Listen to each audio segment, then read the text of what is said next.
बिस्मिल्लाहिर्रहमानिर्रहीम। अस्सलामु अलैकुम वरहमतुल्लाहि वबरकातुहू।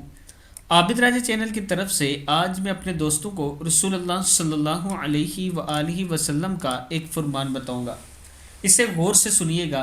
आजकल हमारे माशरे में सबसे ज़्यादा पाई जाने वाली बुराई यही है, जिस पर लोग वैसे ही दलीलें दे रहे होते हैं, इल्म होता नहीं है किसी के पास। रसूलुल्लाह सल्लल्लाहु अलैहि वआलिहि वसल्लम ने इरशाद फरमाया, सूद के 70 दर्जे। कितने? सूद के 70 दर्जे हैं। इनमें से अदना दर्जा अपनी माँ से जना करने के बराबर है। इब्न माजा में है। सूद के 70 दर्जे हैं, इनमें से अदना दर्जा जो है अपनी माँ से जना करने के बराबर है। अगर किसी दोस्त को यह हदीस समझ नहीं आई तो अपने करीब के किसी आलिम के पास ले जाएं और उनसे पूछ लेना कि इस हदीस का क्या मतलब है। सूद किस किस चीज़ पे होता है और किस चीज़ को सूद कहते हैं, वो आपको तफसीलन समझा देंगे। इस वीडियो को आप दोस्तों ने आगे ज़रूर शेयर करना है। अस्सलामु अलैकुम वरहमतुल्लाहि वबरकातुहू।